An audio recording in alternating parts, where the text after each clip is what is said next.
Question. When selling a property, how do you ensure that you get absolute top dollar for that property? Now, that could be you as a seller, or that could be you as a real estate agent representing a seller. But at the end of the day, the goal, the motivation, the purpose, the reason, the season, what sellers want is to get maximum top dollar for their property in the most favorable timeline possible. Let's face it, at the end of the day, most sellers, are, well, they're financial driven. They're bottom line driven. And really the question that they're asking is, how quickly can I get my property sold? And how much can I get for my property? Whether that be listing with an agent, selling it themselves, or even going with one of the cash offer options, which are historically a lot less than taking it to open market. But really the question is, how quickly can I sell it and how much can I get for my property? That's going to be scrubbed against what they owe on the property and expenses associated with selling the property. And we arrive at the, well, call it the seller's net, or the bottom line of what cash in pocket that they're going to walk away with. In this video, I'm going to share with you the secret that, well, I would say the top 10% of agents use to list properties to get maximum dollar for a property being listed. The reason I say 10% or 1 out of 10 is because most agents, most for sale by owners, and we can forget cash value or auction type offers because historically those are going to bring a lower price than taking it to open market. But agents and for sale by owners will typically use one of two ways to price their home, or possibly a combination of the two. And that is to take a look in the neighborhood, see what's available for sale, and say, well, that one has X amount of bedrooms and Y amount of baths and Z amount of square footage, and I'm similar to that as well. So I think I will go ahead and list at, throwing a dart against the wall, at this price. The other option is to look at, well, Jim and Jane down the street, or Bob and Betty around the corner, sold their property for X amount of dollars. Well, our house better than theirs. We have a pool. So again, I'm going to close my eyes and I'm going to throw a dart, and that's going to be my pricing strategy. You know what? That is for sale by owners. That is real estate professionals. I see that through and through the industry as a whole, and it's really no fault of those, because that's been industry standard. But really there's a secret, there's a solution, there's a way to price a property that if you do it right, you can actually get ahead of where the market is going. You know, Wayne Gretzky used to say, and I'm going to butcher this quote, but he said something along the lines of, I don't skate to where the puck is, I skate to where the puck is going. Same thing with pricing strategies on a home. So we certainly don't want to use what's active, and we certainly don't want to use what's closed as an end-all, be-all for our pricing strategy. And here's why.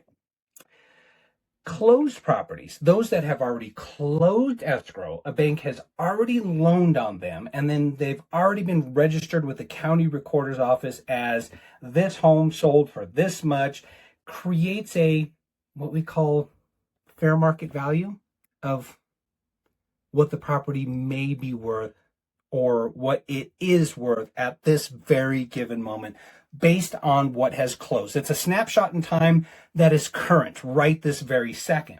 Well, if I'm going on a listing appointment, or if I'm a for sale by owner getting ready to list my property, or an agent going to consult with a client, I'm not concerned with where the market's at today. I'm concerned with where the market's at tomorrow, the next day, a week from now, because chances are that's when we're going to be in escrow, and that's when an appraiser is going to come out and appraise the property. Now, I need to address closed transactions. I already did that. Let me address active transactions and those that are actively priced in the area, those that we are competing against. Really, that's the only reason or season that you'll use active listings. Reason being is supply and demand, competition, comparison. Buyers are driving through the neighborhood. They're going to look at house 1, house 2, house 3, look at your listing as well, and they're going to compare the active price. The problem with using active pricing, or the price properties that are on the market, as an active price strategy or strategy to price your listing, get that word out, Jason. The problem with using actives as your sole pricing strategy is you're relying on somebody else's opinion of what the market is driving in this particular area. It's not fair to you as the seller, and if you're a listing agent, it's not fair to your client. Why rely on the information of somebody else? So with that said, we do need to look at them because that's what a buyer is going to be comparing to them, but we're going to use that as heavy weight into our pricing strategy because it could be fantasy land. It could be a seller saying, I'm going to price my property 30% over value and I want to see what happens. Or it could be somebody that just really is not in the know and they price it just, again, at this close the eyes, throw the dart strategy.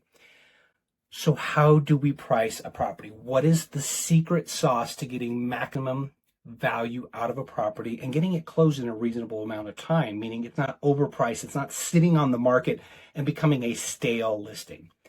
The magic is in the pending listings. Now, agents have the ability to look at this in regard to the multiple listing service. They can see actives, pendings, closed, canceled, withdrawns. They can see all sorts of activity that's going on. With the publicly accessible platforms, Zillow, Redfin, Trulia, well, heck, even all brokerages have a publicly facing MLS portal. There may or may not always be insight to a pending transaction. There may or may not be insight to days on market. There may or may not be insight to other trends affecting that neighborhood. So when I list a property, when I sit down with a seller, prior to a listing presentation, what I do is, I'll look at the closed in the area and I'll look at the active in the area, but I really, under a microscope, I'm going to look at what's pending. And what's pending in the area, I'm going to look at what was the list price, what did it go into escrow at, and how many days on market was it on the market before it went in escrow. See, a combination of these three items is going to tell me what's going on in this neighborhood. What's trending? Is this neighborhood trending down?